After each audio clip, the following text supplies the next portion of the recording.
Welcome to the WrestleTalk News. I'm Pete Quinnell. Last night's inaugural AEW WrestleDream ended with an almighty bang, as following an absolutely uncomfortably excellent TNT Championship match between Christian Cage and Darby Allin, he showed up. Sexton Hardcut, no, that's not the right one. Adam Copeland, that's right. It's going to take some getting used to. So despite Copeland losing his Edge, which is a name WWE owned the rights to, he did thankfully get to retain his all-timer of a theme song, with Alter Bridge's Metalingus blaring loud through the Climate Pledge Arena, only with a slightly tweaked opening. While it was questioned ahead of WrestleDream, WWE do not in fact have any exclusive licensing rights to the song. However, the You Think You Know Me sample did originate in the company, according to Fightful Select, resulting in the new version we heard last night. While Copeland lost some aspects of his WWE presentation, one thing he did noticeably retain was his moniker of the Rated R Superstar. Now, this was obviously trademarked by WWE. Turns out it wasn't trademarked by WWE ever. They've applied for it twice and it failed twice, so it was always Edge's. Fightful note that this led to surprise within AEW that WWE had not attempted to renew the trademark, which they never had, especially when it was clear that Edge was due to leave. So with Copeland now officially all elite, let's get down to the brass tacks, shall we? What are the real deets? Well, firstly, as noted by Tony Khan and Copeland during the WrestleDream post-show media scrum, the 49-year-old will be joining the AEW roster in a full-time capacity, something quite surprising considering his limited schedule in WWE previously. Copeland said, "I'm going to be there every week. I'm a full-time guy, and I want to do that for as long as that is possible." Copeland said that he felt free as soon as he stepped through the curtain at WrestleDream, while also noting that he's excited to contribute and help in the company. He's also cited the opportunity to work with talent he never has before in his 31-year career, including Samoa Joe and Sting, as well as younger stars like Swerve Strickland and Christian's new son, Nick Wayne. Fightful Select noted that Copeland's desire to help could come in many different capacities within AEW. One longtime AEW talent even noted that the veteran could in fact fill the gap that CM Punk has left following his AEW firing, only without all the backstage drama. It was also revealed by Khan that Copeland's full-time schedule will kick in right away, with the Hall of Famer set for both this week's Dynamite and Collision, while his in-ring AEW debut will take place on the October 10th Dynamite. As for Copeland's move to AEW itself, according to Fightful Select within both AEW and WWE,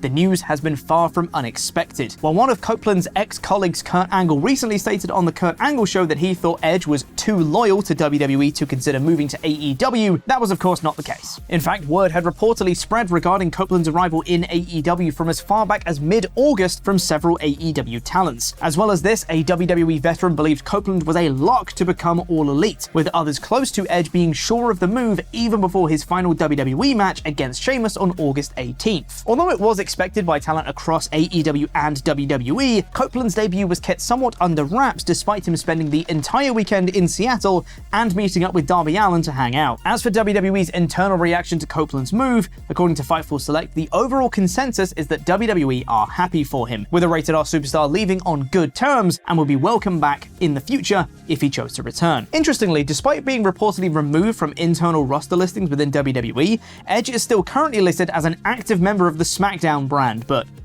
expect that to change very soon. So although everything seems to be all good between Copeland and WWE, why oh why did their 25-year relationship come to an end? While Copeland didn't get into it much at the post-WrestleDream media scrum, he did in fact give a lengthy statement on X afterwards, addressing what led to his WWE departure and AEW arrival. Copeland reiterated his love for WWE over the last quarter century, however did note that he and the company had grown apart, with WWE seemingly having little to offer for him. Copeland explained, "I wanted to do more. They didn't have much more for me to do. Simple as that. And that's okay. I'll still be watching and still be supporting all of my friends there." He then disputed the tribalism of wrestling fans who care more about the initials of a company rather than wrestling itself, noting that he's thankful a company such as AEW exists for the additional options it gives for wrestlers to work. Finishing up, Copeland said the ride wasn't over just yet for him in the business, with his excitement clearly shared by a majority of the AEW roster based on the initial reactions. Once WrestleDream came to a close, social media was ablaze with reactions to Copeland making the save for Darby and Sting. Britt Baker, Saraya, and Dax Harwood all reacted with simultaneous cries of "let's effing go." Copeland's notable longtime rival Matt Hardy posted an image of he, Jeff, Copeland, and Christian tagging AEW, with all four legends now back under the same roof once again. Hilariously, Copeland's wife Beth Phoenix posted an image of a note left by her husband on the fridge at home, informing her that he was just heading out to walk the dog, not debut in AEW. AEW World Champion MJF, who, while speaking at the WrestleDream scrum, accidentally referred to Copeland as the name he can't call him. Whoops. He also warned the Hall of Famer against coming for his title in the future, saying, "I think he's another guy that is coming into my company that wants my spot, and he's got another thing coming if he thinks he can take it." Great signing, though. Much less thrilled or appreciative at seeing Copeland walk through the AEW door was, of course, the man of whom he came out to confront, TNT champion Christian Cage. Speaking at the WrestleDream scrum, Christian addressed his BFF's arrival, saying, "I said this at the last scrum. I don't have any friends other than Luchasaurus. Was I surprised to see him? Yes. Did I care? Not really. It doesn't change anything for me. I'm still the face of TNT. I'm still the TNT champion. I'm still the man to beat in AEW." Moving away from Copeland now and onto potentially more former WWE stars joining him in becoming All Elite. Speaking at the WrestleDream scrum, the official best technical wrestler in the world, Bryan Danielson, was asked about the potential of his wife, Brie Garcia, stepping back into the squared circle, potentially to join him in AEW. This comes following comments Brie made in a recent Q&A session on her Instagram, where she stated her desire to return to the ring at some point, name-dropping AEW stars such as Britt Baker and Saraya as potential opponents. While Garcia admitted she was waiting on her and Danielson's son, Buddy, to grow a bit older before following up on this, Danielson certainly didn't deny that she could do it, saying, "I will never say never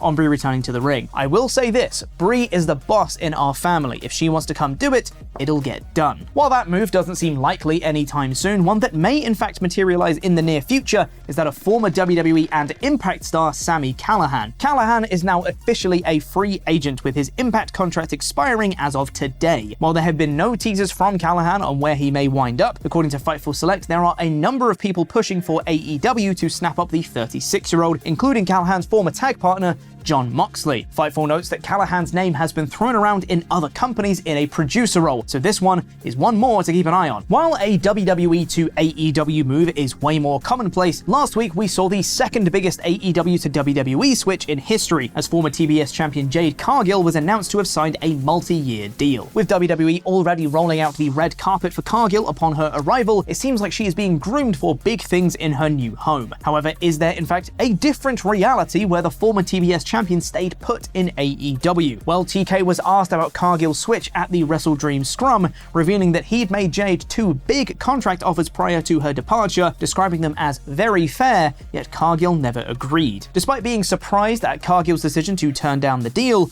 Khan noted that once it became apparent that she was due to leave, then he decided to give her the best possible exit on the way out of the company. Citing Ric Flair's departure from WWF and match with Mr. Perfect in 1993 as inspiration, Khan stated that his intention was to do the same for Jade, while also leaving the door open for her to return to AEW in the future. Pivoting back to WrestleDream now, and Khan confirmed its status as a pay-per-view event going forward. Speaking at the WrestleDream scrum, Khan confirmed that the Antonio Inoki tribute event will in fact become a staple of AEW's pay-per-view calendar going forward. So that means, if my calculations are correct, that we now have seven pay-per-views on the calendar, almost double of what the company used to produce prior to 2022. But wait, there's more. According to Fightful Select, we could be set to get ever closer to the 12-a-year plan, as an eighth event could be set to join the lineup come December. According to internal sources, there have been discussions regarding a new pay-per-view taking place on either Friday, December 29th or Saturday, December 30th, with New York City reportedly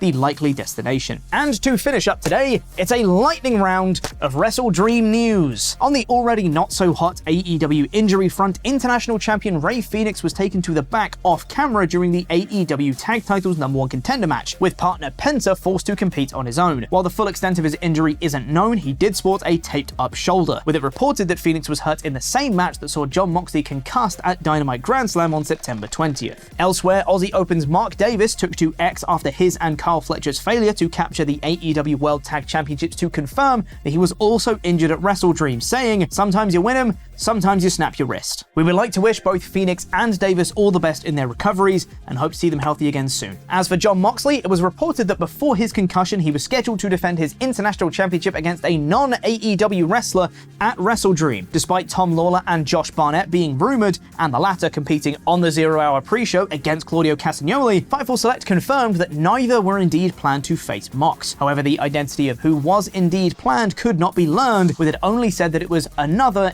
NJPW contingent name. Kenny Omega discussed Golden Lovers teammate Kota Ibushi's future in AEW at the WrestleDream Scrum, saying that it's a safe bet that will see the Golden Star back in the company. Interestingly, in a recent interview with Sports Illustrated, Ibushi discussed wanting a first ever dream match in AEW and potentially an AEW tag title run with Omega in the future. So yeah, seems like a safe bet, alright. And finally, Katsuyori Shibata seemed to pledge his long-term future to AEW and Tony Khan, saying he's ready to make a commitment to AEW if Tony Khan wished, to which TK responded lovingly, "I want you to stay forever, you're my favourite." Ah, how sweet. Don't pick favourites, Tony. That's weird. Now, while you're here, why not check out this video where I give some fantasy booking pitches for this weekend's Fastlane PLE. Notice I said fantasy, so yes, some are unlikely to happen, comments. I know. But anyway, give it a watch.